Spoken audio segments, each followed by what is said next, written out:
Hi, this is Isabella, Air District Michelle from CARB.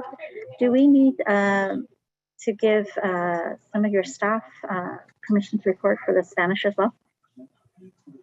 Yes, we will have Jennifer actually, and she has renamed herself as CARB Spanish Recording. Okay.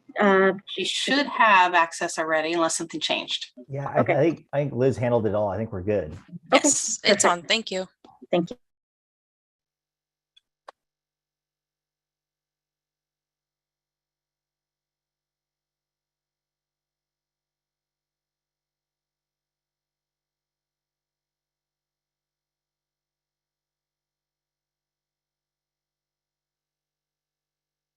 So we are live on YouTube. I believe we're still missing a few folks from the Air District and also from the CSC. So we'll just wait a few more minutes for people to join the meeting.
Okay, so I see we're getting some more folks joining the meeting now.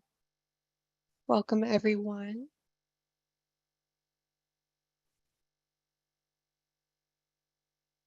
Okay. Oh, hi, Ryan. So I think we can go ahead and get started with our meeting for tonight.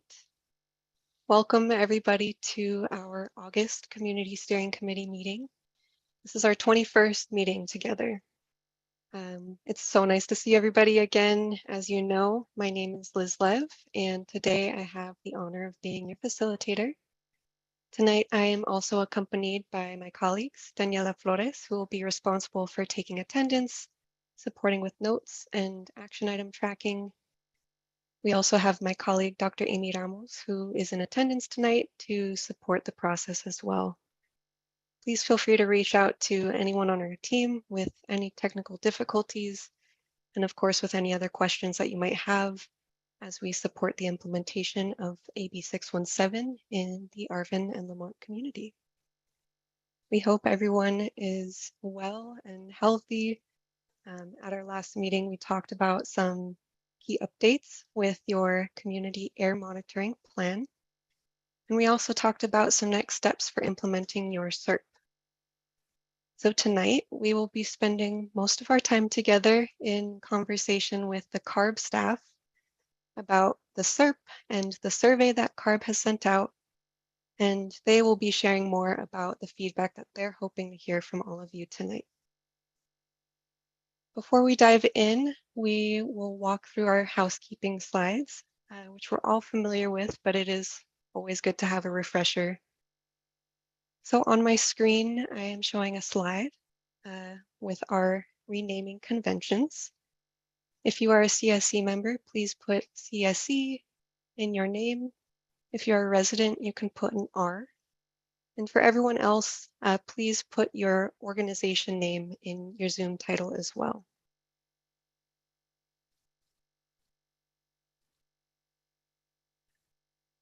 And here we have the same instructions, but in Spanish. I'll just leave it up for a moment.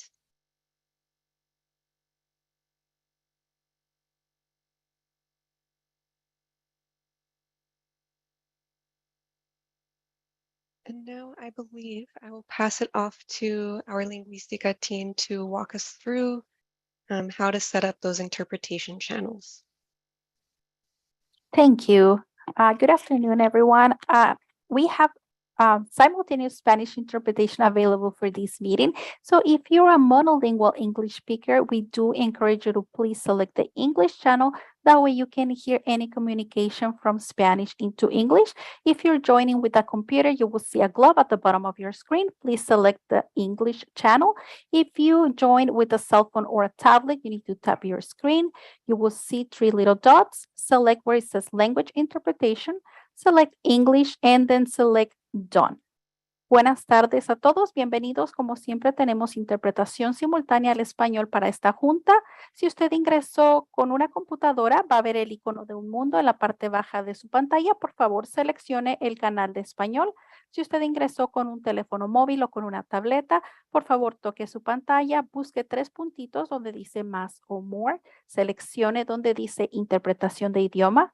Después seleccione el canal de español y por último es muy importante que seleccione el botón donde diga listo, finalizar, terminar o done para que pueda ingresar al canal de español y pueda escuchar la junta completamente en español. Si necesita alguna ayuda para conectarse, por favor déjenos saber en el chat y con gusto le ayudamos. Thank you very much. Thank you so much.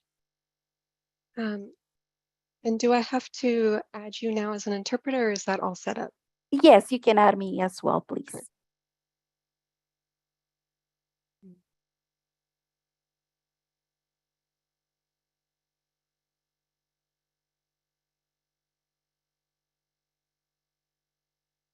Okay. Is anyone having trouble with setting up interpretation? Okay. So moving on, we'll talk about our virtual meeting etiquette. Please make sure to stay muted unless you are speaking. If you are joining by the phone, you can press *6 to mute and unmute yourself. If you have a question or any thoughts that you would like to share, we ask that you raise your Zoom hand. If you are on the phone and you would like to participate and speak, you can raise your hand using *9. Another reminder to our residents in the stipend program, please stay on the meeting for at least 75% of our meeting, which is 90 minutes out of our 2 hours together.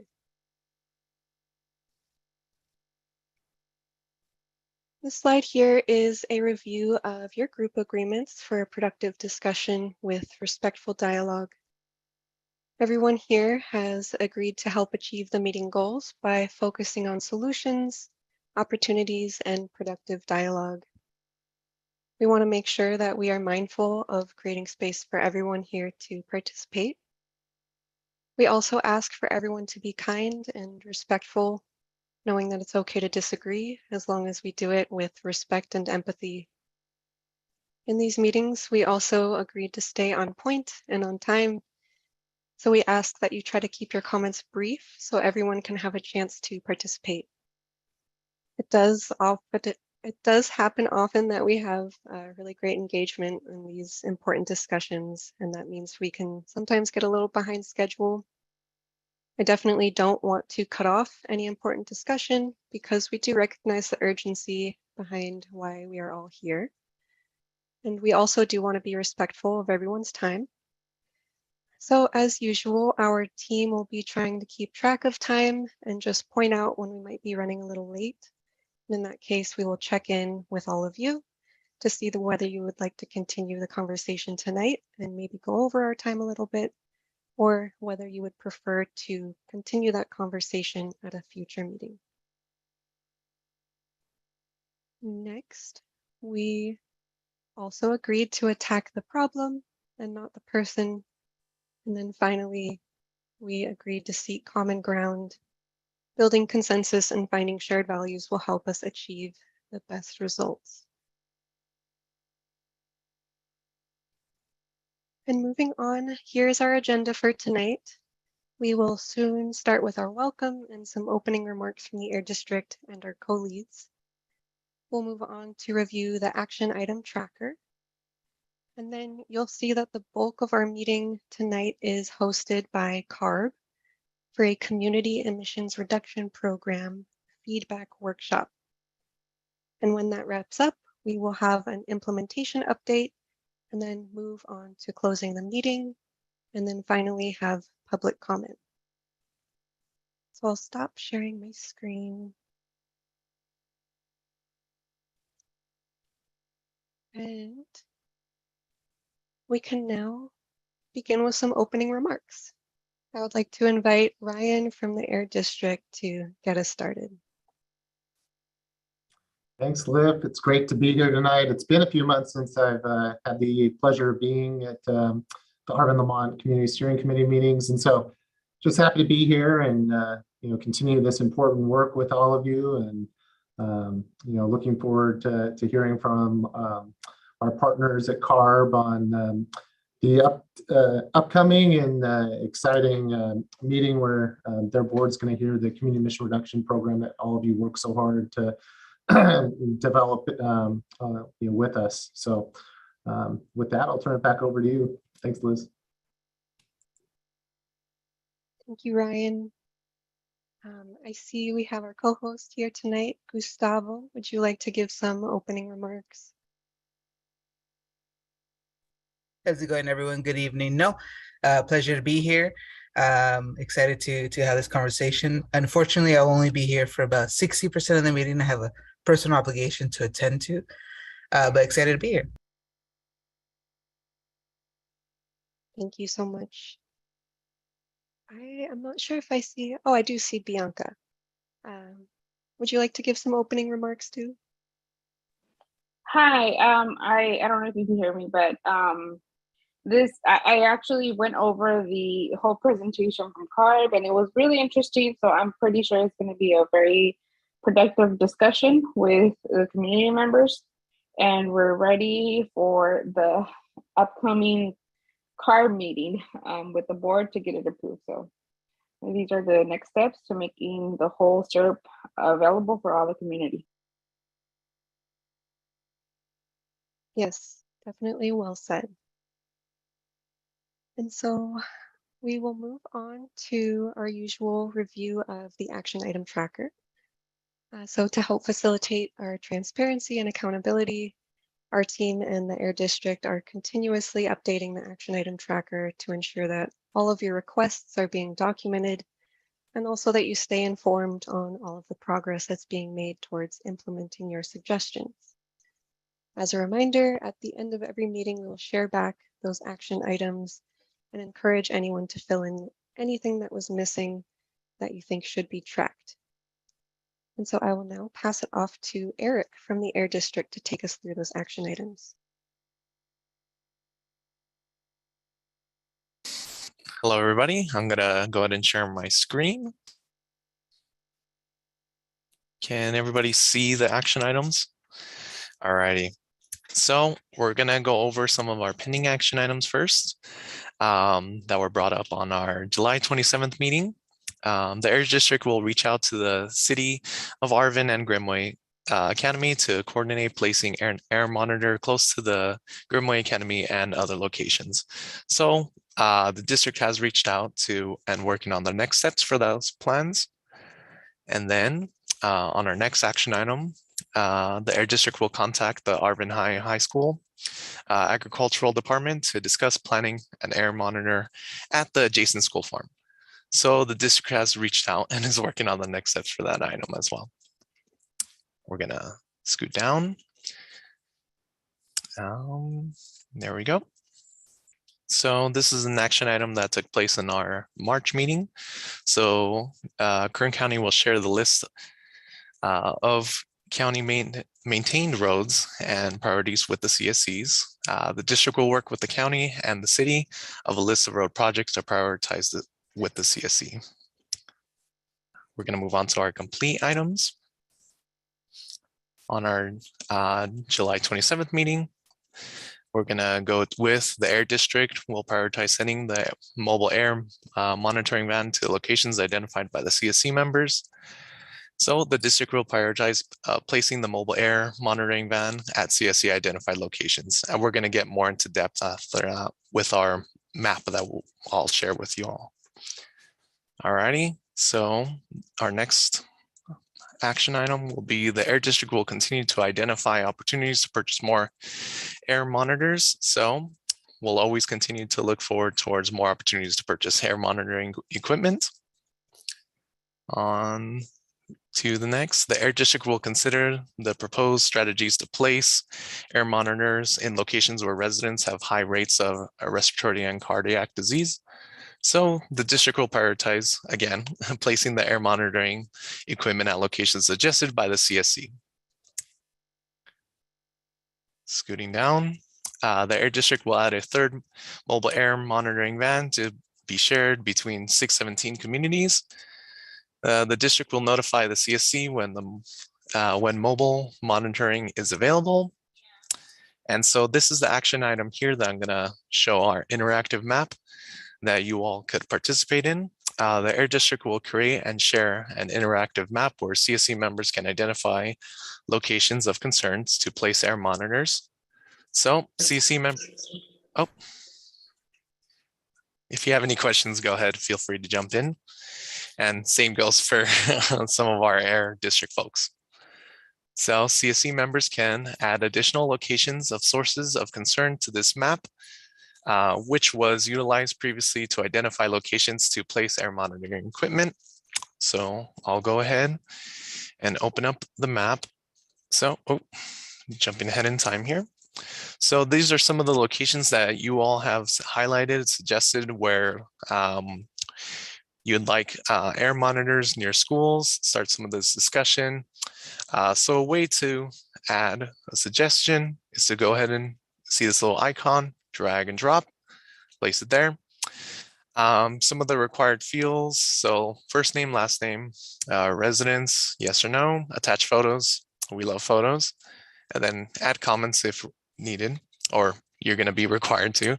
And if you don't have an email, go ahead and feel free to put AB617 emails or our email address right there, just in the event that you don't have an email. And this is translated as well in different languages right here, all the way down to Spanish as well. So gonna hop back on.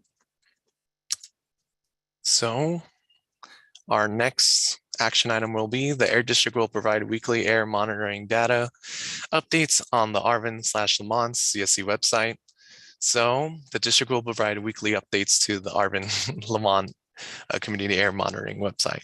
I'll go ahead and show you everybody how that looks like.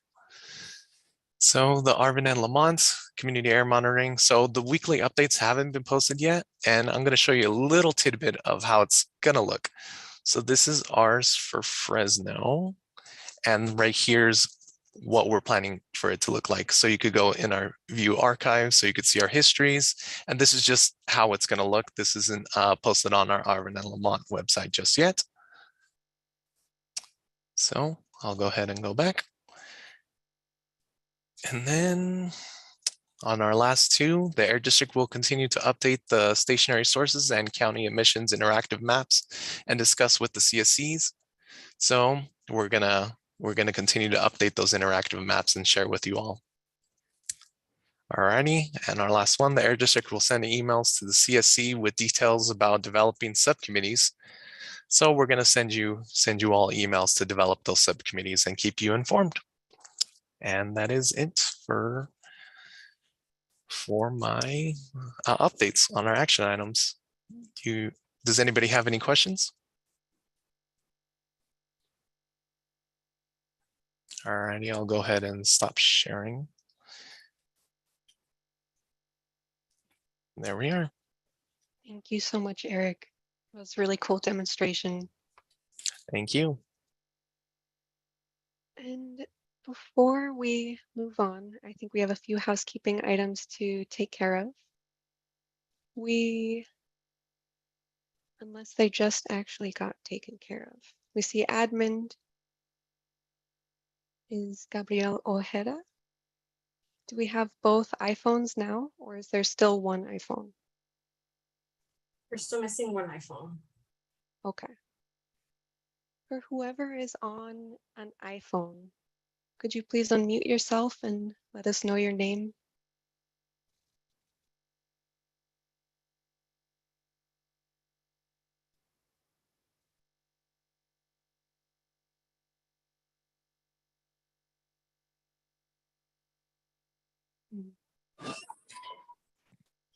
Es Roberto García y Estela y María García. Thank you. Okay. So we might have to wait a little bit to see who the other iPhone is. And we will move on to our main agenda item. So as you all know, CARB is responsible for supporting the statewide implementation of AB 617. And as a part of their role and to provide some capacity building, CARB would like to use today's time to facilitate a discussion with the Arvin and Lamont CSC to talk about your SERP, which, as you know, will be formally presented for approval this coming October. And so to provide some more framing around their workshop, I will now pass it off to Michelle from CARB, where she and her team will be leading the facilitation of this agenda item. Great. Thank you so much, Liz. Can everyone hear me? Doing okay? All right. Awesome. So thank you for having us during this time. I'm so glad that we could come during one of your CSC meetings when you get your stipends, and for being here and participating. We didn't have to make another additional meeting to do this process. So I'm super glad to be here for you all. And I want to start out because we have several people that are joining us on Zoom. They often will watch on YouTube or watch a recording later, but we have several team members who are here tonight just in case questions come up. So I just want to introduce some of our CARB team that are here and have them introduce themselves. So each of you, if you wouldn't mind turning your cameras on, and we'll kind of popcorn around and be sure to say who you are and what you do with the Arvin Lamont community in particular, and also maybe what you're doing today, because I know we have at least one person who I'll introduce first, Jennifer Magana. Her name is not showing because she is recording in the Spanish channel right now, but I would love for her to introduce herself. And so that's her role today. And I'll let her take it away from here and then just popcorn around to everybody else who's in the room. I guess maybe, I don't know if I said, I think you all know me, but I'm Michelle. I'm your main liaison to CARB. So always contact me with any questions and I'll reach out to all these other folks and find you the right person and the right answer. So Jennifer.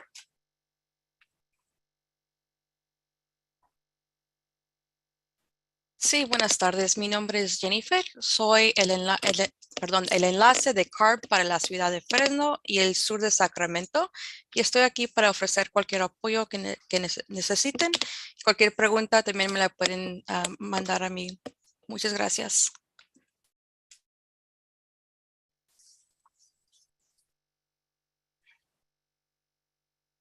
Maybe I'll pop it on over to Brian Moore. Oh, hi, everyone. Yeah, my name is Brian, and I work with Michelle and Jennifer in the Office of Community Air Protection.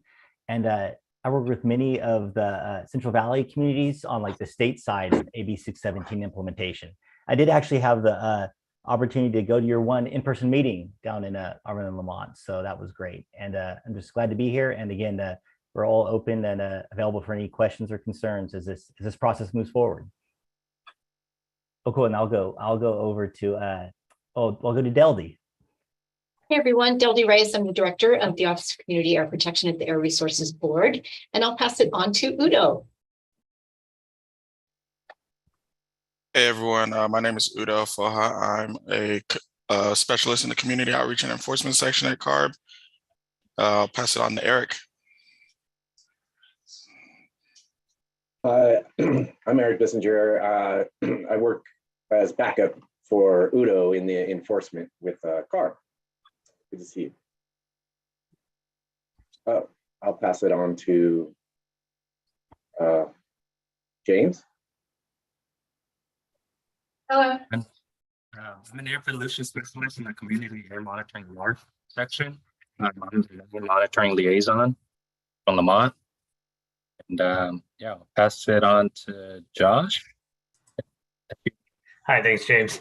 Yeah, I'm Josh. I work in the Mobile Sources Control Division, and specifically I work within incentives. So I'm here to help answer any questions along those lines. I'm not seeing anyone else to popcorn to, Michelle. Am I missing anyone? Okay. Anybody else from CARB here and want to introduce themselves? Okay. All right, well, we'll move on. If anybody joins, they can feel free to introduce themselves as we go along. So I am going to share my screen first. Let me pull this up.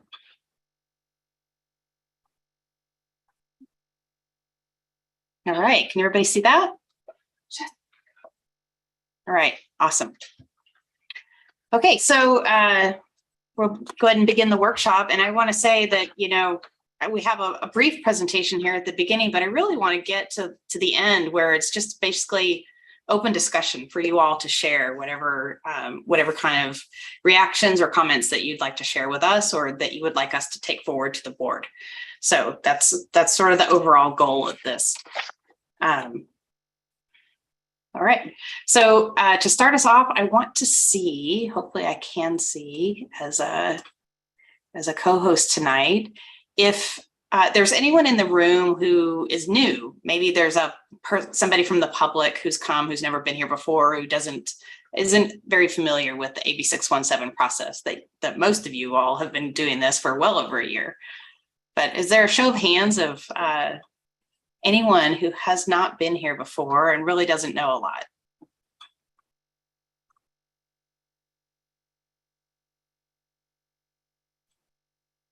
I don't believe I'm seeing any. Is anyone else? I'm not sure if. Okay, all right. Well, good. That's great. I mean, it's great in the sense that you got this, you know what's going on. All right, so the outline for today then is super quick run through program refresher, and then we'll move on and talk about sort of what's next in the process of getting your CERP approved. And then finally, like I said, we'll focus mostly on the discussion. So bring your questions, your things that you'd like to talk about. All right, so just super quick, AB 617 is basically concerned with two major concepts, and that's cumulative exposure and environmental justice. And the cumulative exposure is kind of represented by this graphic that is showing the variety of different kinds of air pollution that together kind of contribute to exposing people to a lot of pollution altogether. So what AB 617 does is try to approach that and reduce that cumulative exposure. And for environmental justice, you know, it's an important and super leading thing within the AB 617 because the communities that are usually most impacted by this cumulative exposure tend to be communities that are majority resident, where the majority of residents are people of color. And so it's a really important factor in sort of how we got here and how we are going to work together to try to move forward and bring you cleaner air. So I think that most of you have already seen a lot of this, but just to really quickly give you the overview is that, you know, the foundation of the whole program is this partnering and collaborating together, which is what we all do here at the meetings, all 20 of our meetings so far. And then some other pieces that come into it is improving our understanding, both ours and the CARB and the air district, I'm sure, understanding of the community. Didn't realize these were going to come up individually like this. Sorry about that. Another piece of it is kind of our regulatory authorities. This has to do with kind of using enforcement, our enforcement division, who will work together with the enforcement people at the air district to help with things that are going on in your community. And another piece of this is capacity building. So, you know, one of the pieces that go into this is providing air grants to residents in your community or organizations For instance, the organization that Gus works with, the Center CCEGN, I'm going to mess it up if I try to say that out, but you all know what it is, I'm sure. They got a grant, so that's one of the pieces of that. And then, of course, building our own capacity here at CARB, where we're really learning how to work with communities in a better, more efficient and effective way. So all that comes together basically to say that we are the Community Air Protection Program, and we focus on all these components that underpin the program, and comes down to the community leading efforts to reduce air pollution in your community.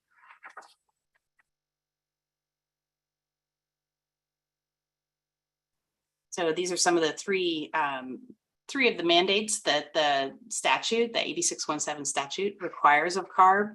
So is to develop strategies. A lot of these you all have already put in your CERP, the measures that you've chosen to put in there. Another one, a statewide strategy, is what we call our blueprint. This blueprint sort of outlines, like for instance, how the various elements that go into your CERP. And we just mentioned the community air grants is another mandate. And so, providing money through these air grants allows money to go directly to the community who are doing work, whether it's technical work or organizing work in your community, to help with this AB 617 effort. And then the third one is the tools. So we have all kinds of tools, and I don't know if I have told you, but Brian is probably dropping all sorts of links in the chat. So if you want to learn anything more about any of these programs, there's all sorts of links. So I'm trying to go through it fast because I know you all have heard this before. So if you want to delve into the details, check out the links. So, all right. So yeah, there's several tools that we've developed. A lot of them are still under development, trying to make them more user-friendly and kind of more accessible for everybody. So a lot of them are being built out. There is an interactive resource center, which he'll share a link to, that kind of is a nice house for all of them. Some people call it the tool of tools. So it's kind of a good way to go find out all the different ways to get information, whether it's data on monitoring or finding out about kind of all the new equipment that there is that could be helping to clean the air at certain sources and things. Okay, so getting back to the process and kind of where we're at in this process. This is an overview, and you all know, this little chart starts at February of 2021, but you all know many, many years have gone into this. I mean, I think I've read at least 10 years before this, some of your community groups were really pushing to clean up the air quality there in Arvin, Lamont. So I definitely want to recognize that there is so much more before this. But we all came together in 2021 after CARB selected your community. And then for a year and almost a half now, we've been developing the CERP. And in June, the district board approved the CERP. And so here we are, our big yellow star. And the next big step is taking this CERP to the California Air Resources Board governing board for action. So they'll be considering that on October 13th. And then we will move forward with continued implementation, including the funds that you all have designated you wanted spent on certain kinds of incentive measures. And then beyond that, we will continue to track what's going on with the CERP and sort of how the measures are being implemented and whether they're effective, tracking the metrics of the program.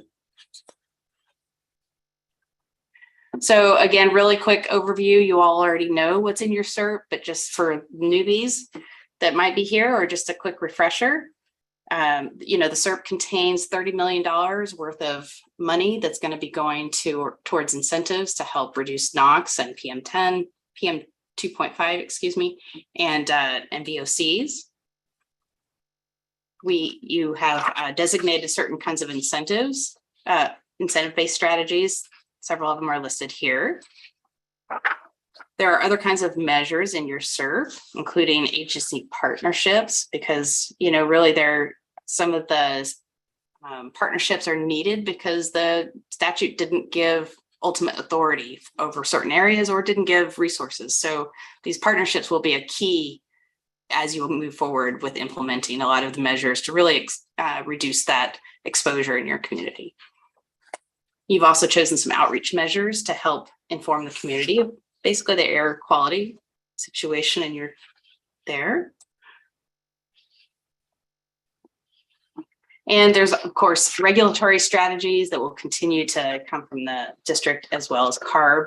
Some of these are very long processes, so want to just acknowledge that those are ongoing efforts and that we at CARB will definitely keep you informed anytime something is coming up that you all can participate in, especially if it seems like it's going to be something that will impact Arvin Lamont.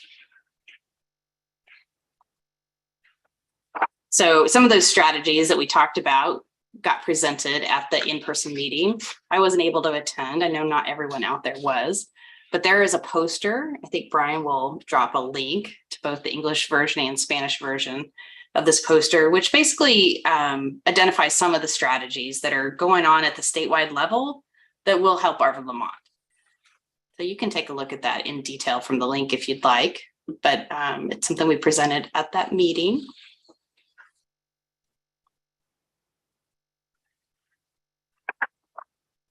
So here we are, and basically where we're at currently is that me and the CARB team, all of the people with certain kinds of expertise and knowledge will be reviewing the SERP, and we'll be analyzing it and evaluating it to make sure that it's got each of these different elements that are required. So the blueprint, I mentioned that earlier, requires all these elements to be in a SERP. And so we'll be looking for that. We'll also be taking whatever comments and discussions and reactions that you have tonight at any previous meetings and also in the survey, or if you felt like emailing me or giving me a call. Any form of communication of you all sharing whatever you need to, we'll definitely take that into consideration as we evaluate and write the staff report that will ultimately go to the board on the 13th of October.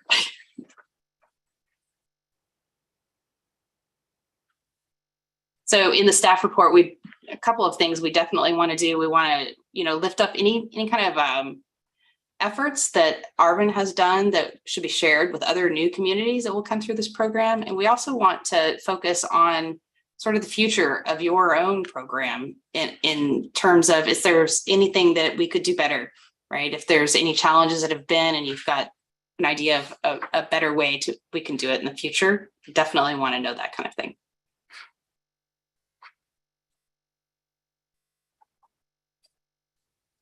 So a little more detail here on what CARB's role is during this implementation phase. And that's kind of the phase that we're going into, even though you've already started implementing things in your community. But CARB will continue to be an engaged partner. So, I'll be at all these meetings, I'll be at your subcommittee meetings, your agenda setting meetings, definitely remain a part of that and be there to answer questions and help track down anything that we need to or bring information.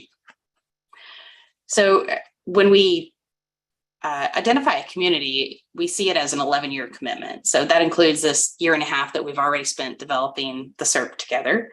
And it includes another 5 years where we continue to monitor the air quality to assess things and the 5 years of implementation that we're basically in right now.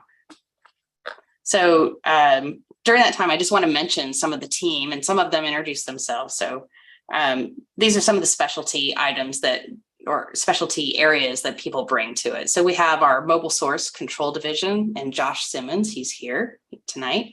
One of the things they do is they review the project plans that are going to come through. These are your incentive plans that you've identified in your SERP. So they'll be reviewing those just to make sure they're effective and that sort of thing. Our enforcement division, Udo and Eric, they both introduced themselves. They're here tonight. So they'll be working with the community to really understand any areas that need a little different approach to enforcement or a little extra. We also have our air quality planning and science division, Alejandra, She's not here tonight, but she has been before and brought you some information. So she's the one that kind of tracks a lot of the inventory. In other words, kind of quantifying how much the emissions are and how much sort of where they're at with that kind of thing. And of course, a lot of these divisions work in partnership with the district to find all this information. And then we also have the monitoring laboratory division. So James Pham, he's here tonight. So he'll be working in the partnership measure that we've got on pesticides, among other things that he'll be doing in his role. So we definitely will continue to bring in other agencies that are needed to implement the measures you've identified. And for instance, when we need expertise like OEHA, I just saw Lily, I saw her pop up on the screen there for a moment. She's definitely here and a huge part of this process. And we'll also work with organizations like CalGEM, and they have to do with the oil and well drills, and DPR, of course.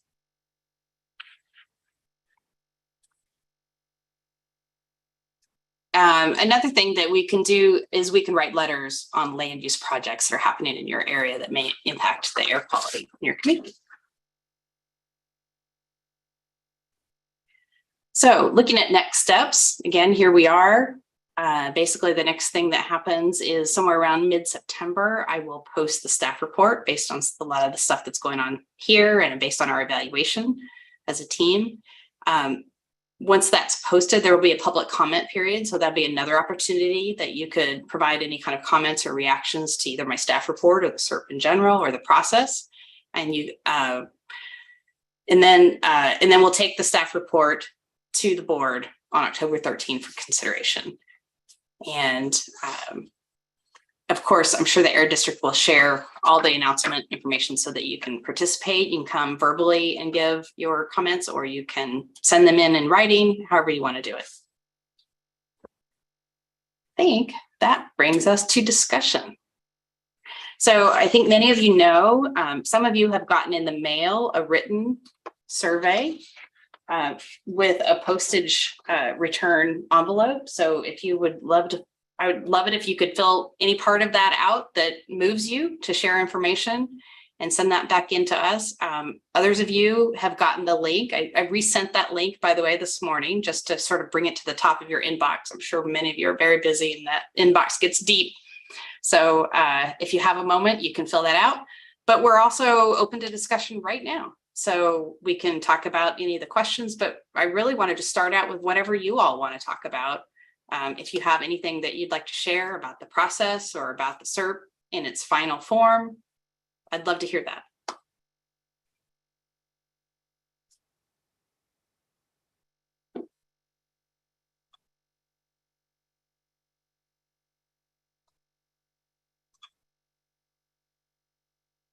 So I think feel free to just either raise your hand or just start talking with anything you'd like to share, or just kind of discuss amongst each other about the SERP and the whole process.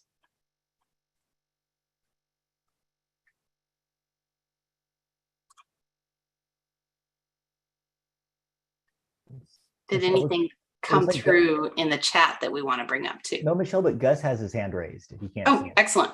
I can't see. I guess I need to put up my participant list. Thank you, Gus. Go ahead. Yeah, and just to quickly kind of shine some light on kind of where we're at. I think one, I definitely want to thank and appreciate the community for coming together and really putting this SERP together. Really highlights a lot of the localized issues that we've seen and over the years, over the decades that community leaders have been working on. Right. Obviously, it's not a perfect plan. But I think it's better than plans that would have been otherwise developed without community members, right?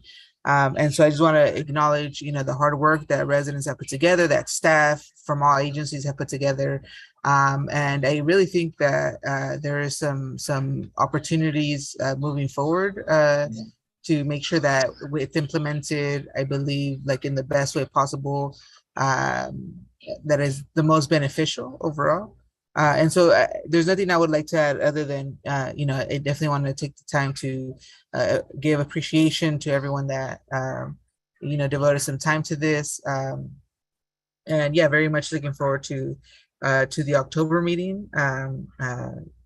And I hope, you know, fingers crossed that it gets approved and we hit the ground running, you know, and implementing that. And in the implementation phase, really focus on community priorities.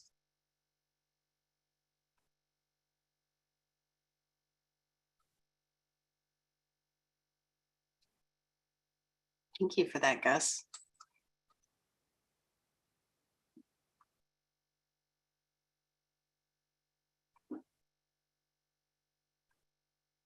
All right, give another moment. Does anyone want to start us off on a conversation, something they really want to share?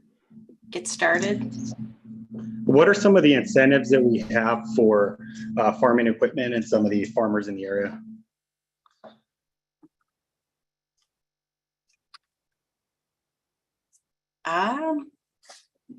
So those would be in the SER. I think there's a few things. There's the farm equipment replacement measure that's in there. Is there anything else specifically farm equipment related? Yeah, on page 68 of the SERP, and we had the links in there, there's some discussion on incentives for agricultural equipment. And so they mentioned some of the programs that the Valley runs, you know, farmer ag truck replacement, as well as the heavy duty program for agricultural tractors. So in that SERP on page 68, if anybody wants to check it out, they describe those programs. And also the low dust nut harvester incentive program is also listed there. So that's page 68 and 67 of the, excuse me, 68 and 69 of the English version of the SERP. I can put in the chat where that is in the Spanish version. Alan, is there anything in particular you were curious about? Infrastructure for some of the electrical equipment or upgrading some of the electrical that we may have for some of the ag that we're going to be replacing heavy duty. I don't know, Josh, is this anything that you would have any details on at this moment, or just? Yeah, so some of the SERP measures, I believe, are implemented through Moyer, like through CAP. And in there, we do have incentive measures for stationary and portable agricultural equipment, and most of the time that's referring to pumps. So those are available through Moyer Chapter 5.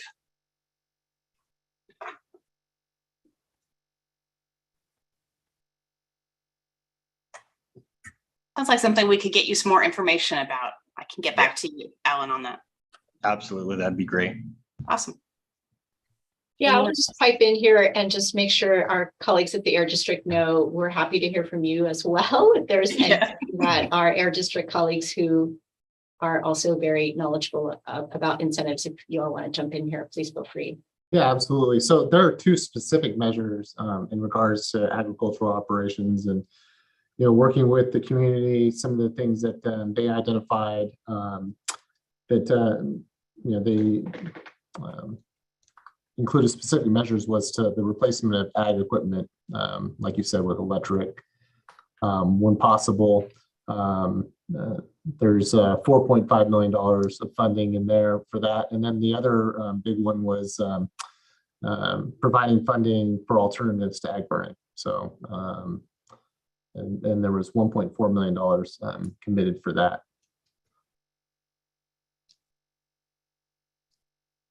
Thank you. You all know this by heart, I'm sure, as you've been putting it together. But the SERP also talks about other programs that the district runs outside of these. There are other funding opportunities that the district has to also replace things like tractors and ag pumps and things of that nature. So Alan, if you want to drop in your information, we can definitely have someone from the district reach out to you and provide you more information in regards to those programs. Great, I'll go ahead and send that over here shortly. Thank you.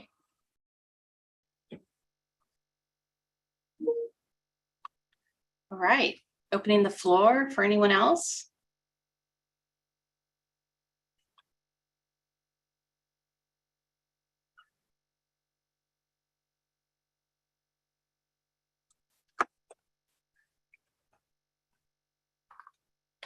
All right, well, maybe I'll go ahead and share my screen again, and we'll just bring up the questions that were on the survey and see if that instigates any kind of dialogue or reminds you of things that you would really like to share with us. That'd be awesome.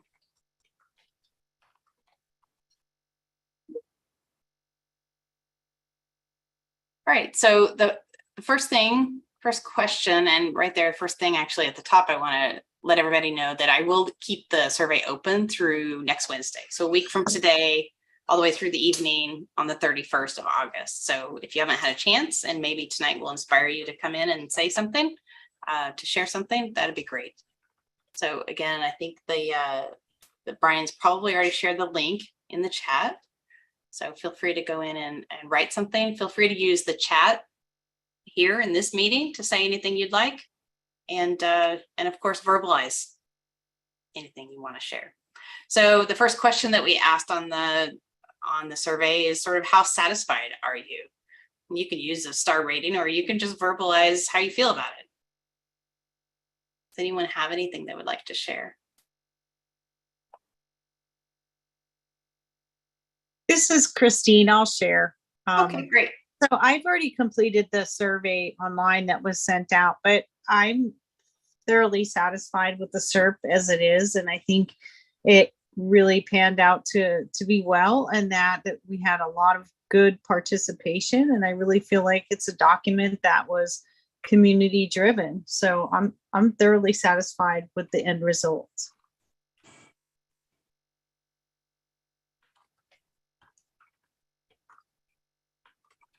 Taking all opinions, any direction, anything you'd like to share about it too. Thank you for that, Christine. That was great.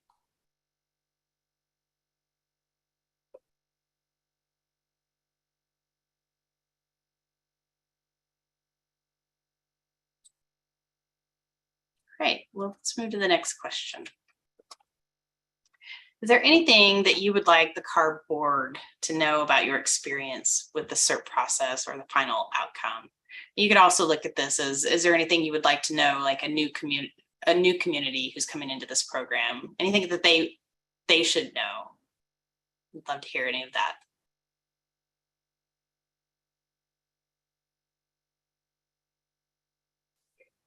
Gus. Yeah, thank you again. And I don't want to take up too much space, but yeah, I definitely think that, this would be my second time working on a SERP development and implementation for a community. I'm also proudly part of the AB 617 chapter, and there, we're in year 3 of implementation. But just to share some of the experiences, I definitely want to give, kudos to the folks from the Air District, right, that came together and really gave a space and opportunity for the residents to engage. And I think, as an organizer in a nonprofit organization that focuses on uplifting voices of rural communities and underserved communities, I definitely want to say that I'm satisfied with the effort that was made, right, to really bring in all concerned voices, right, particularly from community members. Although there was some strategies that we felt could have been implemented within the SERP, to the full extent, right? Like we'll say pesticides, right? But understanding the limitations of jurisdictions and authority. So I think overall, from the very first AB 617 chapter experience to now, I definitely think we've all grown collectively on how to work together, on how to make real collaborative spaces where, from the largest to the smallest concerns are put together. And I definitely think we're all learning together and growing together. I would say, compared to the first year, I'm extremely more satisfied with the experience in the development and the outcome of the SERP, right? So yeah, that's all I want to share. Great, thank you. Yeah, I'll add to it. I mean, if there's anything that you want to note that that CARB could do to sort of improve this process, either for new communities or as we move forward, definitely share that too.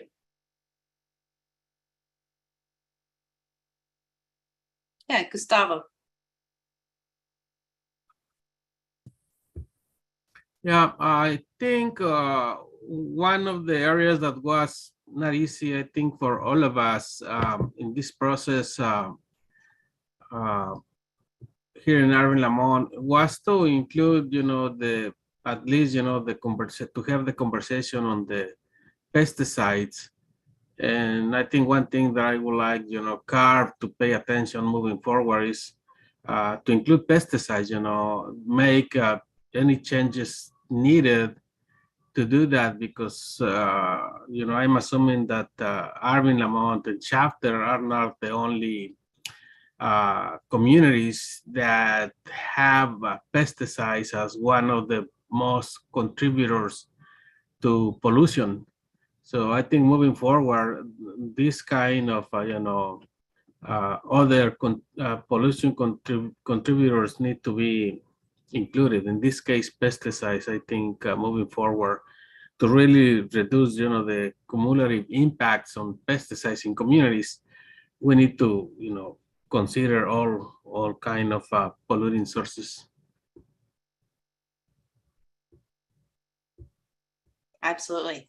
Thank you. You're definitely not the only community facing that big burden. Thank you. Jesus. So from on my end, it's a bit difficult because this is my first time working with the CSC, so don't have like a previous experience to compare it to. But as my first experience with the CSC, I was definitely really appreciative of that you guys brought forth experiences from the previous CSCs, what didn't work, what did work, and implemented it into this one, which I think helped, like some of the others mentioned, really involve a lot of what the community wanted to see in that final outcome. I know we couldn't get everything in there, and that's that's unfortunate. But I definitely feel pretty good of how we're doing so far, and looking forward to seeing how you guys can help us push forth on our efforts to get pesticide monitoring here in the community.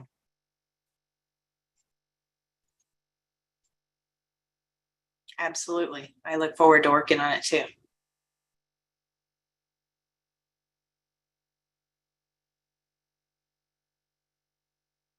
Anyone else? Bianca.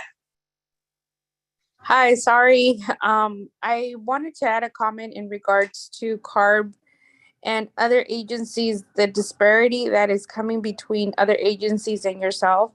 I'm talking about DPR. Recently there was a meeting, how CARB do not want to take the jurisdiction on air toxic contaminants that are coming from pesticides. And it's something that it's a big elephant in the room, but it's something that it's holding us back a lot, because nobody wants to take a responsibility of what is an air toxic contaminant. They keep sending the ball back and forth to DPR, to CARB, to the Ag Commissioner, and nothing has been resolved. And that is something that is concerning, because we're looking into CARB and all these agencies to take responsibility of all these contaminants, and nothing has been resolved. So my comment is not as positive as the others, but it's just noting that we haven't moved forward on this issue in a very long time. And I'm talking about Shafter. Since Shafter until this day, we haven't had nothing resolved on the pesticide portion. And we're looking towards the state agencies to make those changes for us to see changes in the community, but we're not seeing anything. And there's money thrown out to industry left and right, millions and millions of dollars to industry. But the small little requests that we as residents want to see in the community, we don't see them. We don't see anything. But industry polluters are receiving the biggest chunk of our money, and we can't even request to have at least some reduction on pesticide exposure. Thank you. Yeah, thank you so much for sharing that. We're definitely not just here for positive comments, so really appreciate all the input for sure. Thank you.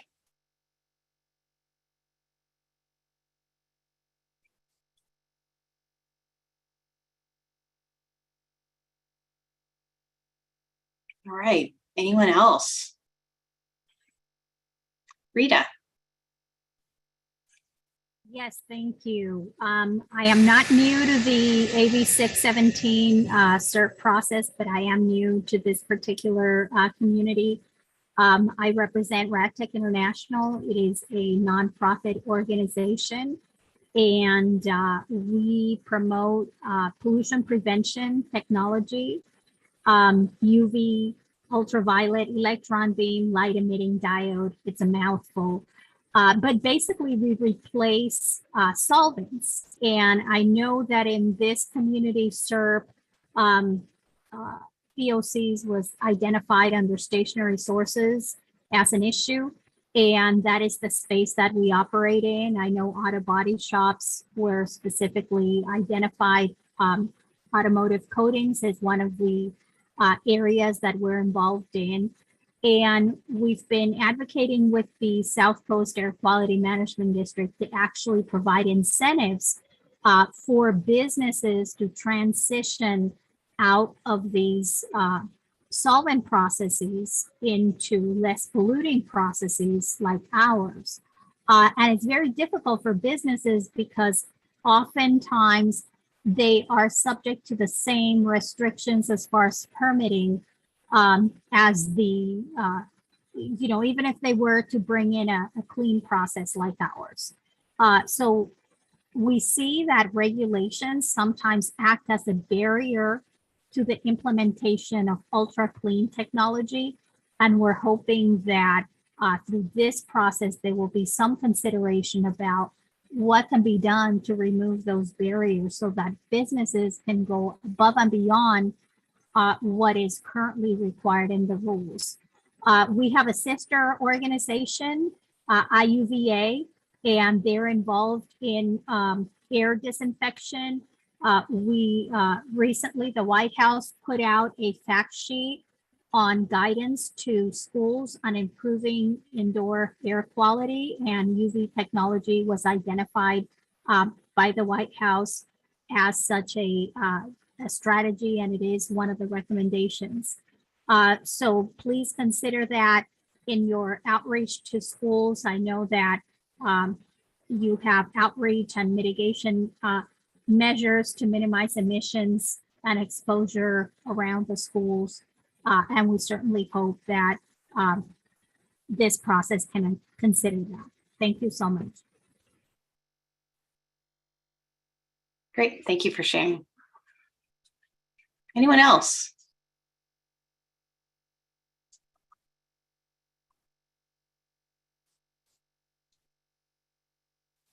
Yes, if anyone from the public is absolutely welcome. This is considered a public meeting, not necessarily just the CSC, although you all are our primary constituents, if you would.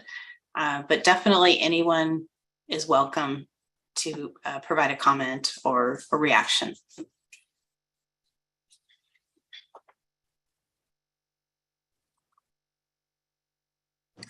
I have more like a question. Okay, go for it. Regarding the weed eater killer thing. It's called the Roundup. I understood that was obsolete and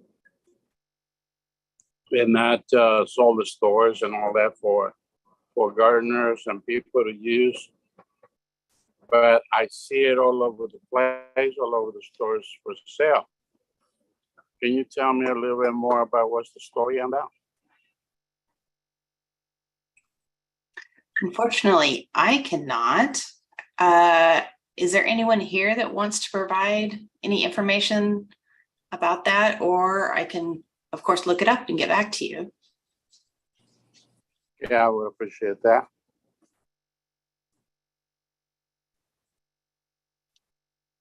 I think, is Min, are you online with us? I think I saw you earlier. I don't know if it's something you would have to respond to or not.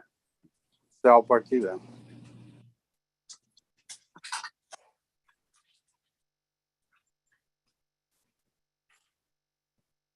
Hey, Okay. sorry about that. Yeah, no, I'm here. Can you repeat the question? Sorry, I was running around with my kids. Yeah, Salvador Partida, he was asking about Roundup and the fact that it's on the shelves. And I'll let you repeat your question if you'd like, so I'm be sure to get it right. Yeah, I was concerned with that.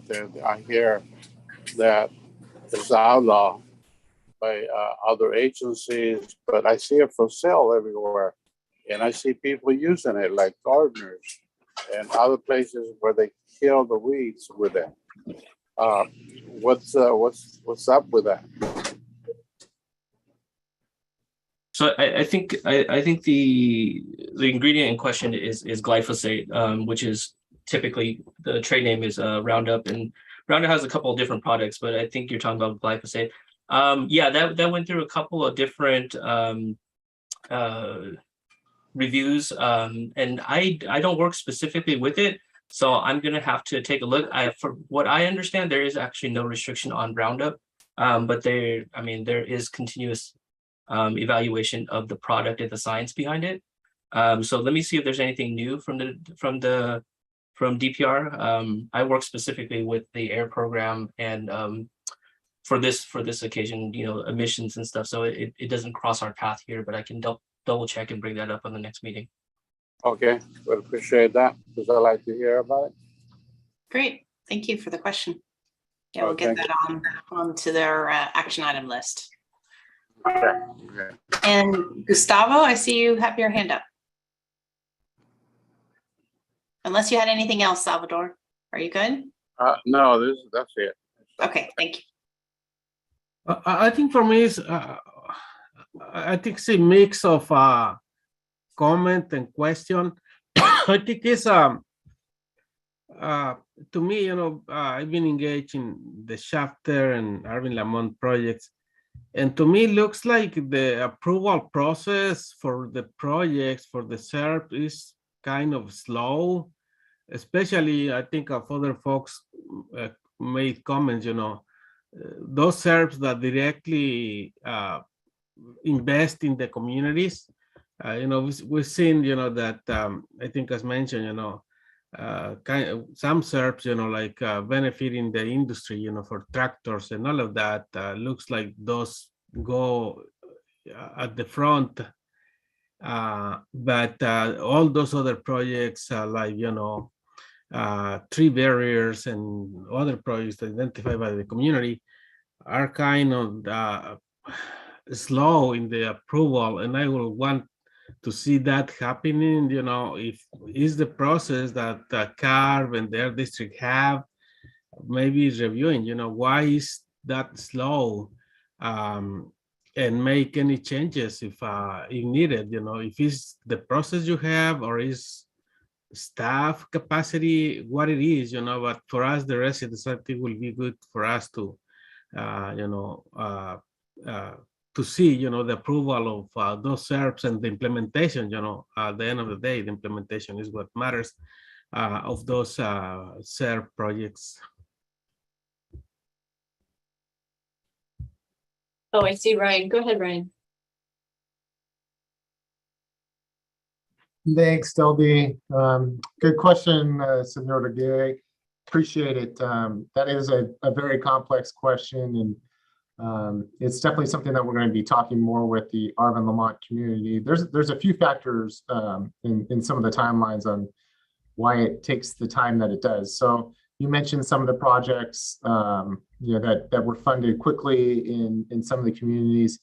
And part of it has to deal with there are certain guidelines that the state has already approved. And so those are eligible to be started and funded right away. They don't go through the what's called the community identified project approval process that has to be undergone. And so what happens with a street paving project or vegetative barriers and urban greening, we actually have to develop these project plans, and we don't do this on our own. We do this working directly with the community. And so there are subcommittees that happen. There's feedback that we're taking directly from the communities to develop those. And so, part of the timeline, like the timing for that, it's to work through that process. We're currently, for example, in Stockton, we have a subcommittee that we're working with on urban greening and vegetative barriers, and we're meeting pretty much monthly to develop the project plan, working directly with them. And once that's approved, then it has to go before our board to create the program.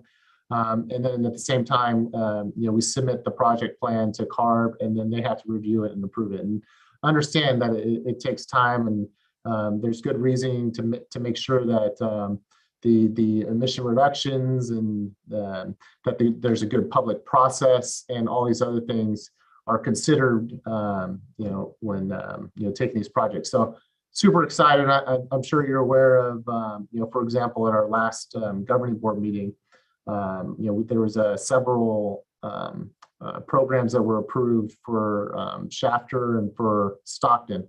So it was like $2.5 million in community improvement projects in Shafter for paving of La Colonia, which is been a topic that is very important to a lot of the community steering committee members and the members of Shafter. And then in addition to that, there's also a paving project along 43, which was an area of safety and emissions concerns from people having to walk along that corridor. So and then in Stockton, there was a car share program that was going to be put in directly in communities that don't have very good access to public transportation. And this is really going to be able to allow families to better connect and get to where they need to go. So in addition to, it's all electric vehicles, so you're reducing emissions that way. But understand definitely the timing of it, and appreciate the understanding as we work through this. But we really want to make sure that is a community-driven process to get those project plans approved.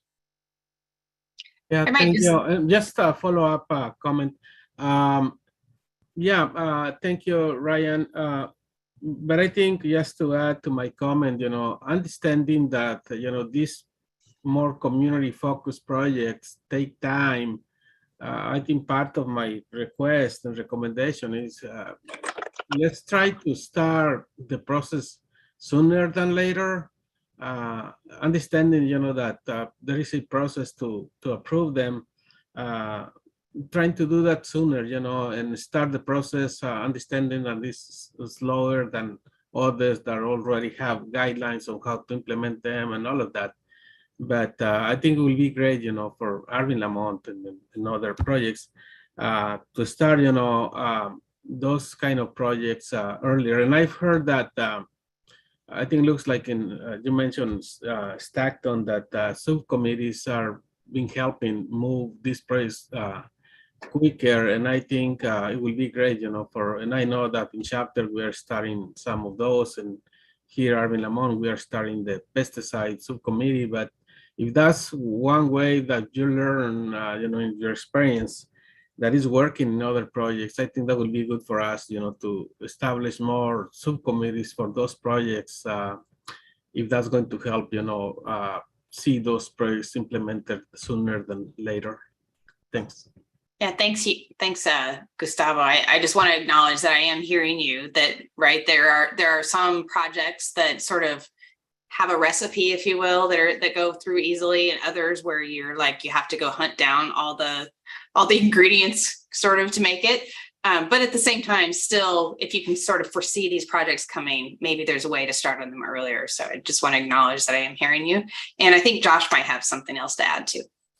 Yeah. And most of the points have already been stated, but that's exactly right. This is feedback that I'm taking back to the incentives and also just kind of want to reiterate, like one of the strengths and one of the interesting things is that this allows for these projects that are outside the scope of incentives historically to become a project that'll help like your communities. But with that, we do a fairly extensive and thorough evaluation on our end to ensure that these projects do benefit the communities and they have the public and the support that they need in order to ensure that we're doing what you guys want. So we collaborate with the districts pretty closely on these evaluations as well. And I'm definitely taking this back to the folks in the incentives group. Thank you. And Bianca, I see your hand is up. I wanted to add, because I've seen in different other communities that industry gets the first cut. And right now we're dealing with some of the issues that are happening in Shafter and other communities that redirecting their funding to other community effort projects instead of using what industry was getting, millions and millions of dollars. So I was wondering, is CARB going to do something different for this community? Instead of approving all the incentives for industry, can they at least prioritize some of the community incentives so they could see some of the fruit out of the looms, because they don't see anything until the end they see some changes. We're in Shafter the third year, I'm sorry. We're in the third year and we're finally seeing some projects coming into the community. So it's just something that I wanted to add in my notes, that CARB should consider first allocating some of the funding for their community incentives instead of industry incentives. Hey, Bianca, thank you for that comment. It's a really instructive comment, and it's a good reminder really to all of us that the next step for this community is probably going to be for you all to prioritize those projects that you want to flesh out and put in the queue for review. So our incentives program at CARB, we take all the projects as they come in, but it's not really our place to dictate to you which ones you should do first. That is really for you and the community steering committee to decide. That's going to inform how the Air District shapes those proposals, which ones they prioritize. And then when we get them, of course, as Josh has described, they go through our review process. But that's actually something that's in your power, is to figure out how to prioritize those projects.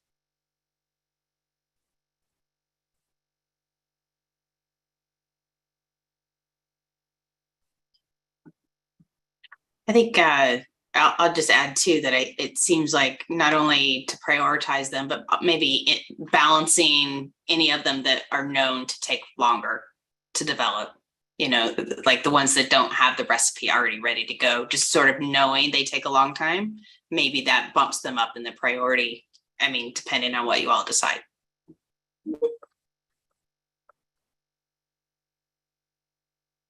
All right, anyone else have anything to add or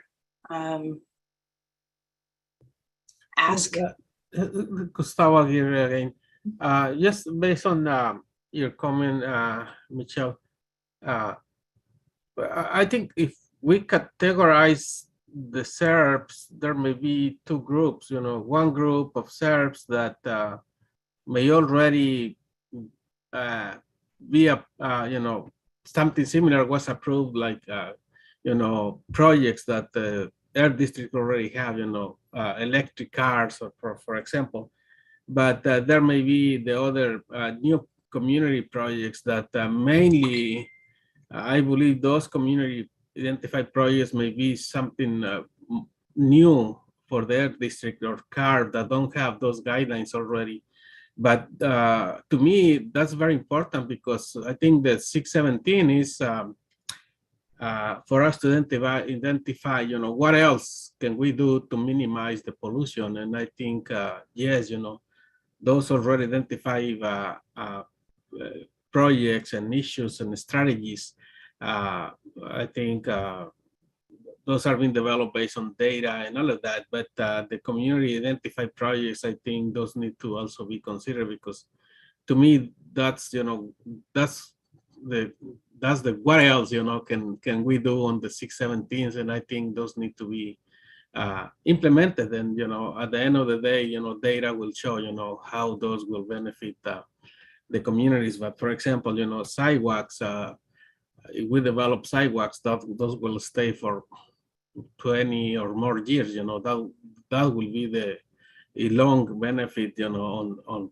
even if it's less reduction in comparison with other projects, you know, short term, but long term, it may be, you know, equal or better, because those benefits will stay at the communities for many, many years, and on top of other benefits that are added to those communities.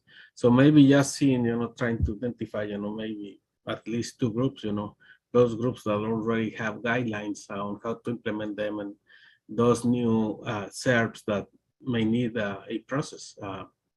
But giving at least, you know, the same importance. I think most of the comments that you heard as, you know, complaining of implementing SERPs that will benefit industries, I think one way is because, you know, that does bring a good amount of pollution reduction, and because my understanding is there are already guidelines. But I think one thing that will make us happy, I will say, the residents, you know, the communities, is seeing, you know, that the agencies pay similar, at least, you know, similar importance to those other projects that may need a process, you know, approval process.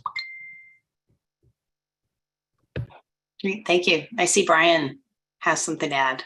Hi, yeah, I guess seeing your comment just makes me think kind of how Stockton approached implementation, where they kind of did that. They looked at, hey, here are the incentive projects that we know that the Air District and CARB can handle, so let's let them do that, and we're going to focus on these new projects. And the Air District is intimately more involved with that process than I am. So maybe when we move to implementation, that could be maybe a good model, that idea of kind of separating out priorities to the groups that can handle them. Yeah. That's great. And I do want to recognize, as far as our allotted time, that we are kind of coming to the close of that. However, of course, we don't want to stifle anyone. So if anyone has anything to add, please feel free to raise your hand.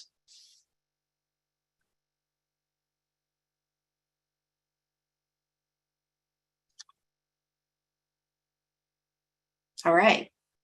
Sandra, is it Sandra or Sandra? I don't know.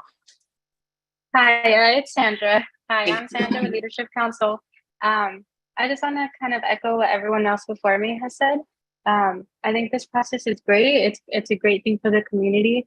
But I think in the end, you know, there was pesticide regulations that some other residents brought up that weren't included in the final SERP. So I hope moving forward, CARB helps us implement these stronger, because, you know, our area is burdened with heavily pesticide use. So I guess I just hope to see stronger pesticide regulations in the future, and hopefully we can implement them as well. Thank you. Thank you for that. And Mario.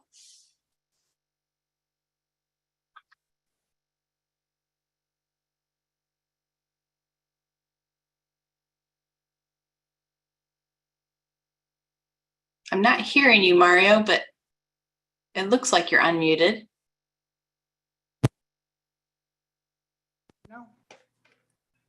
Do you hear me now? Yeah, there we got you. Okay. Yeah, I want to make sure the survey, make sure they educate the citizens out there to get public information, because I noticed that there's no public information what's going on with the air monitoring and all that. I know you guys got websites and all that, but I would like to put something out there with the news to inform the people for our what we are really doing, trying to educate the people about the problems that we have. And I haven't seen that yet, or no public information on what's going on. And I would like to put that, make sure it goes on the survey that we are doing for 617. So a couple of clarification questions. First, when you say to share with the public, do you have a certain format you're thinking? In other words, like, are you thinking on the news, or are you thinking like a poster or? Well, a poster, mailing information, but give the proper information, what's really going on.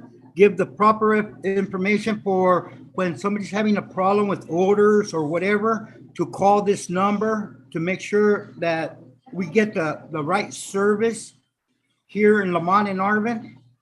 And to be public awareness in the news, showing what could we do better and educate the people how to report things that we see, or we have odor problems, water problems, air problems, burning problems, pesticides problems, to call these numbers, because we don't have it. I mean, I haven't seen no information here in Lamont or Arvin, no public awareness, and we already have a year doing this, and I don't see it. And I feel that we'll never see it. That's the only problem I have. Well, I definitely hope you will see it. We have it as one of the measures in the SERP, but it looks like Ryan maybe has something to add. Yeah, thanks, Mario. I always appreciate you have great comments and great suggestions, and so I definitely think we should capture that as an action item from this meeting to carry over, and then on how to share and present information, Mario, if you have some time, maybe you can get together with our team and kind of share some of your insights on how maybe we can better share that information, and do it in a manner that it's in a format that everybody can understand. I'll be honest with you. I went to another place, and man, it was so beautiful how they gave information to the people. I mean, right on the money, but everything what I was dreaming about for the people to get information, they threw it right on the table. They explained to the people, educate the people.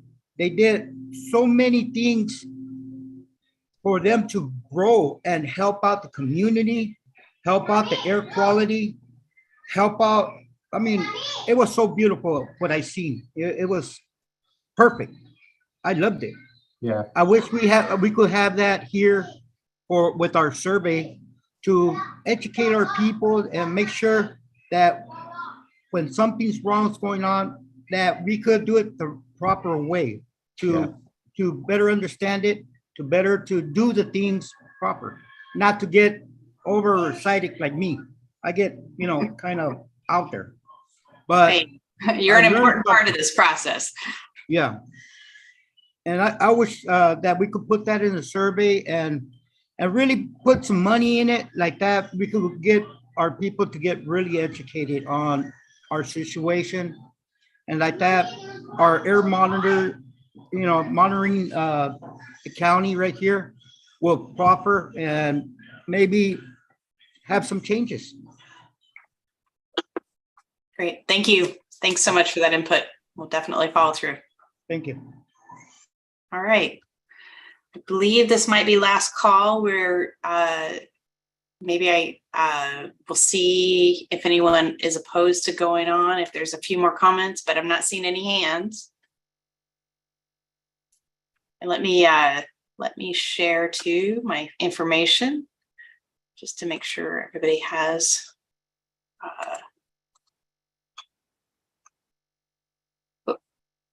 sorry, I scrolled too fast. Now I'm doing things.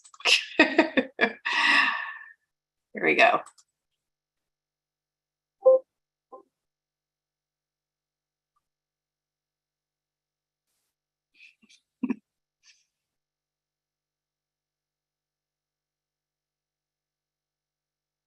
So there we go. There's my information. Definitely reach out to me by email, phone call. You can go to our website to find out more information, or you can also use this sort of generic community air email, but it's people like me and my colleagues that are answering it. So there is a real person at the other end of the line.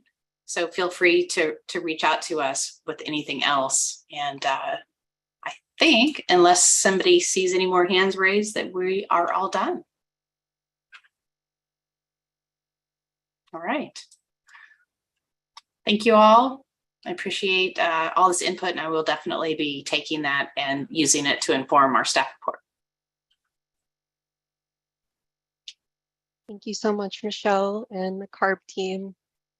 I also just want to make sure that you see the comment in the chat from Evelyn Chavez, just so that also gets included in your notes from tonight. Yep, I grabbed that one actually, so I captured it. Great. Perfect. Thank you. Thank you, Evelyn. So we can now wrap up. Thank you so much again to CARB and to all of the CSC members who have shared your feedback. Now we will turn to, I believe, Ryan from the Air District to share some key updates and engage in a discussion about the Community Emissions Reduction Program implementation. And so even though it hasn't been approved yet, there is still some work to be done. So please feel free to ask questions throughout. Go ahead, Ryan. Yeah, Liz, we are definitely not stopping between now and October. It's full steam ahead, as Gustavo Sr. was talking about. There's just important work that we need to do, and it's going to probably take the form of subcommittees and other things in order to move these things forward. While doing all this, while working closely with all of you. So I'm going to share just a few slides to kind of go over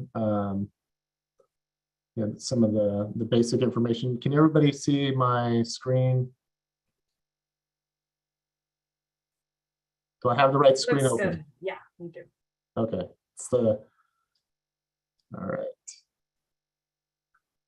Oops. I have some of those technical difficulties. So I know there was a meeting last month, and we congratulated everybody for all the work and time that they put into developing this community emission reduction program. But this is my first meeting since that, so I want to once again thank all of you for all of your efforts, and in addition to the amazing facilitation that we have, and all the different agency partners that have worked closely with all the community steering committees. We just want to thank all of you, and through those efforts, there's 31 measures that were included at $30.6 million, and kind of what Evelyn dropped in the chat. I mean, implementing this program will get a tremendous amount of emissions reductions, and in addition to life improvements through the variety of measures that are in the program. So kind of appreciate CARB giving us all the detail on the October meeting, and soliciting feedback from all of you. It was great for us to hear the comments, and we're definitely writing that down, and we're going to continue to talk about these things with all of you, and to tailor the how we implement this community emission reduction program. But the key point that we want to kind of cover, and I have a slide right after this, but in addition to this, one of the big things that we're going to do in September is what Senor Aguirre was talking about, was prioritizing the measures. Hearing from all of you, like what are your priorities in regards to implementing it? All the measures in the community emission reduction program are super important, but it's how do we get there, and what do we put first? We understand that everybody have time commitments and other things, and other time demands and things of that nature. So which ones are the most important that we start with right now, and getting that done? That's the feedback that we're going to need from all of you when we discuss that. In addition to that, in September, we also plan on kicking off the Pesticide Subcommittee. So A lot of discussion about pesticides tonight, and there are a lot of commitments in the Arvin Lamont Community Emission Reduction Program that talks about the specific things that will be part of that implementation. And while the specifics in the Community Emission Reduction Program maybe didn't capture all the specifics that were asked for, hopefully through the implementation, those can all be covered. And so I just really appreciate all the partners on that measure. And then in October, we will be sending out notices to the steering committee about the CARB board meeting and how members can participate. The CARB staff are always great at providing that information for us to share with all of you. So in regards, right now, I'm really happy to say that we have commitments from the Department of Pesticide Regulations, and I know Nazir and Min are here tonight. Thank you so much, gentlemen, for the organization's commitment, as well as CARB and Lily for the Office of Environmental Health Hazard Assessment, and Glenn for making commitments to be a part of that subcommittee and working on the measure that is included in the CERP. So right now, what we've done is we've sent out a poll of the co-leads on a few dates that will work, and then we'll follow that up with the rest of the committee on members that are interested in participating in that subcommittee. And so the initial email to the co-leads has already gone out, and hopefully by next week we can finalize a date and then send that out to the rest of the committee on that. We are going to be working with the co-leads on the first agenda for that subcommittee meeting, and that will go out before the meeting itself. And like I said, everybody is invited to attend. It is voluntary, and anybody that can't make it, we will be recording it and posting it to the website, so everybody can still get all the information that is shared at that meeting.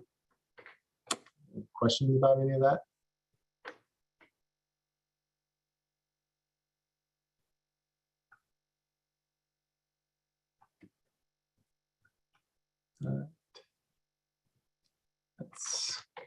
Those are the updates I have. Like I said, just really excited to work on prioritizing the measures with all of you and getting to work to get these the different measures move forward.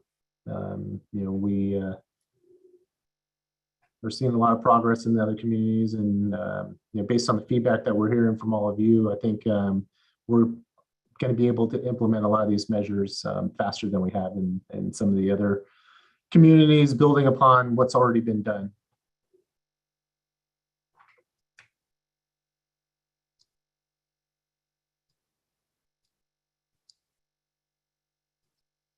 We are ahead of schedule, which I'm not sure if that's ever happened before.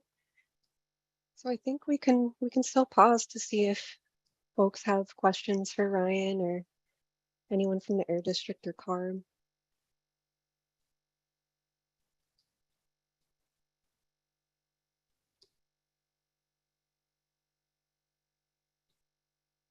If not, we can move on to wrapping up our meeting for tonight.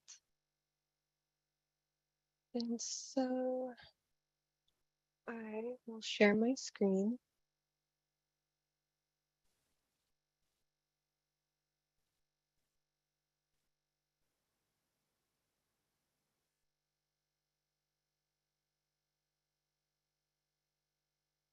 Okay. Hey, Liz, I see Mario has his hand up. Oh. Go ahead. Oh, we can't hear you.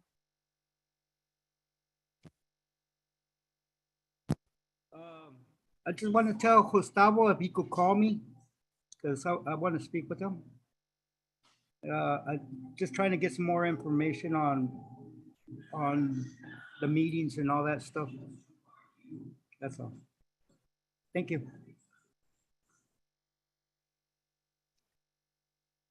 Are you referring to Gustavo, our co-lead, or Gustavo Sr.? Can you not hear? Yeah, I just want Gustavo Jr. to call me. Okay. I think he left the meeting, but we can make sure that he. No, I seen him before I spoke out. Okay. All right, thank you. Yeah, thank you. Any other comments that have popped up in people's heads before we move on?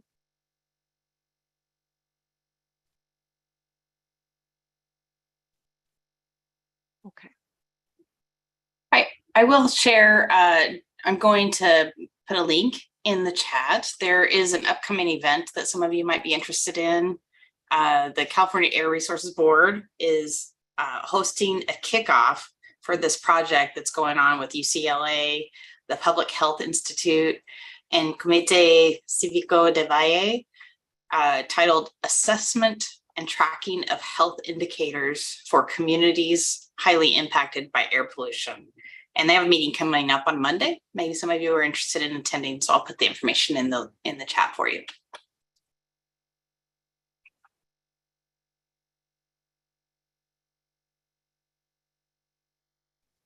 Thank you, Michelle. And if any other comments come to your mind, we will have time at the end for public comment. Oh, I see Jose, you have a comment. Go ahead.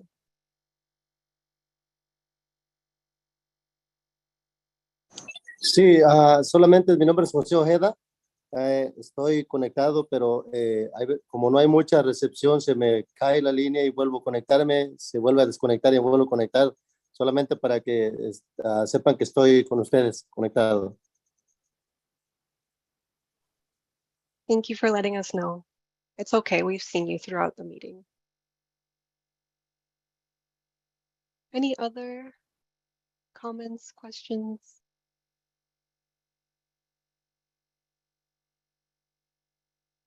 I think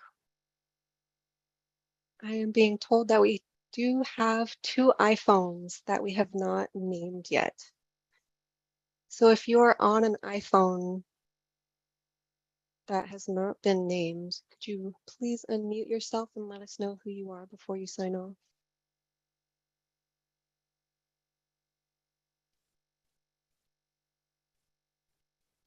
So there's one that's called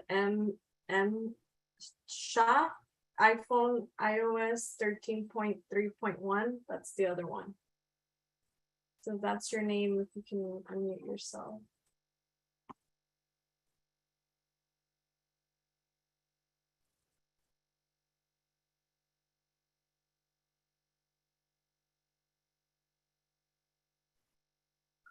Hello. Yes, go ahead, Mario. Oh, you're muted now. Oh yeah, I got it now. Yeah, I wanted to say that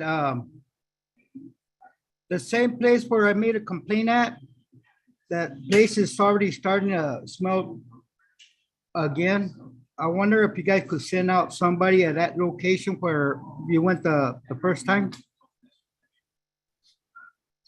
Yeah, Mario, are you referring to the odor, like the water odors that you filed last year? Is that what you're referring to? Yes. Okay. Yeah, the same location.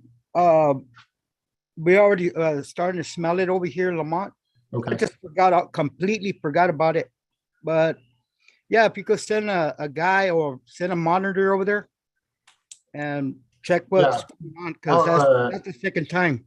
Yeah, Mario, I'll have someone call you first thing in the morning to follow up and get more information. And okay, sounds good. I appreciate it. Thank you.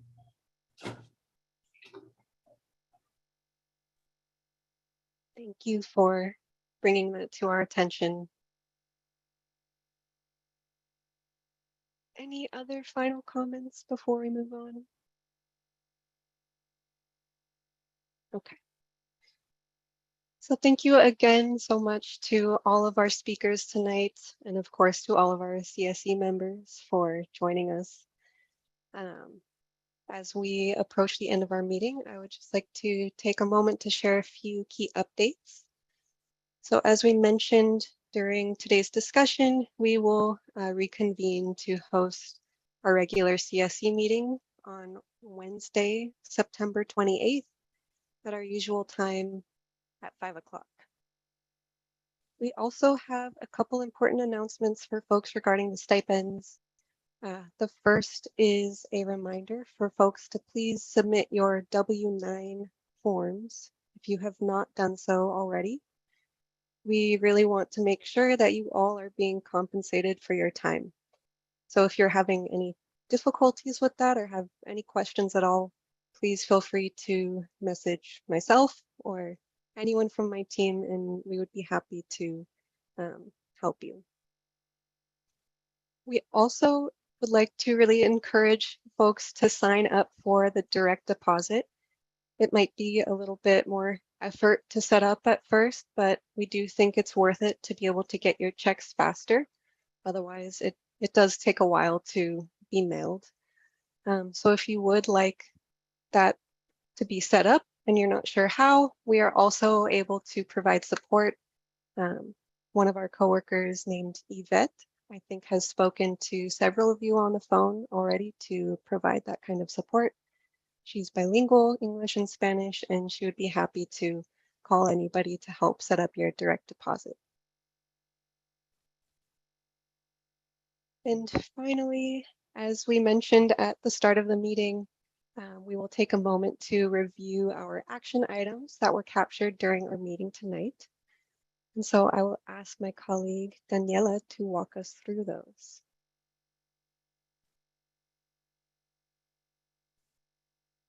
Great, thank you, Liz. And hi, good evening, everyone. I'm going to share my screen, and so let me know, flag me down if you're not able to see this. I've zoomed in quite a bit to try to make sure that you can see it on your end. So the first action item that we heard today was that CARB will review the SERP and send to CARB for approval by October 13, 2022.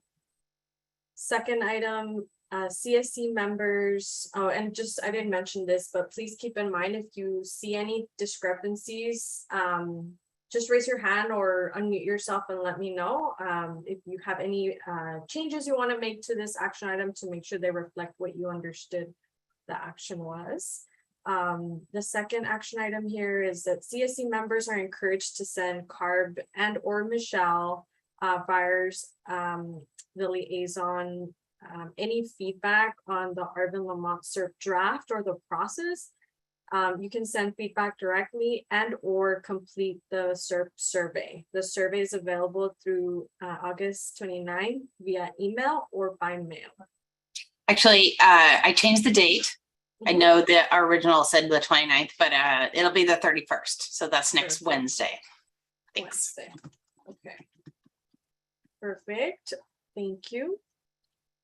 The third item is that CARB will look into the farm equipment replacement programs available through the SERP and will share back with the CSC. So the San Joaquin Valley Air District will send CARB more information about the programs.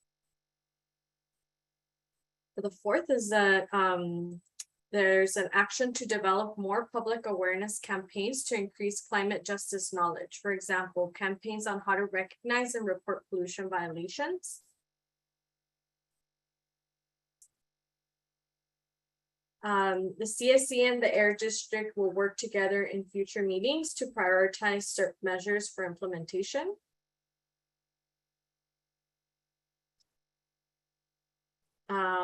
The next one is that the Air District will send an email to the CSC after the CARB board meeting in October with an update on the status of the SERP approval. The seventh action is that the Pesticide Subcommittee will be meeting soon. Everyone's invited to join, and recordings will be posted on the Air District website. The eighth action is that water odor complaints from 2021 are starting to smell again in the Arvin area. The Air District will send a monitor onto that location with support of a CSC member. And that is it. That's all we've captured. Did we capture everything accurately to what you understood, or are there any other changes we can make at this time to any of these?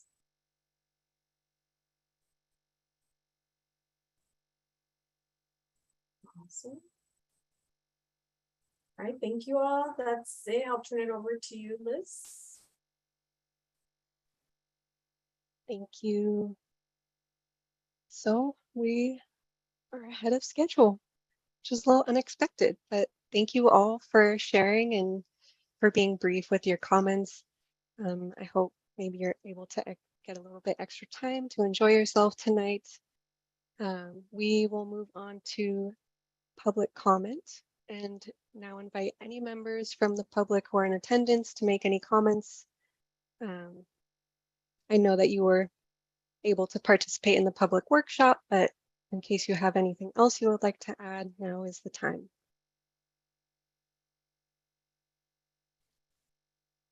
And if not, I hope everyone has a really good night, and we will see you next month. Thank you so much, everyone. Thank you all. See you later. Thanks. Good night, everyone.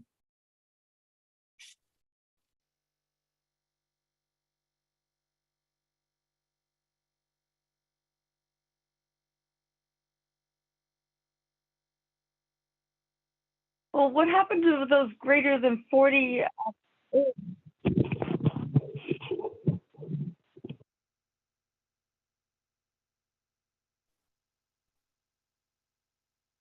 What happened with those greater than 40 oil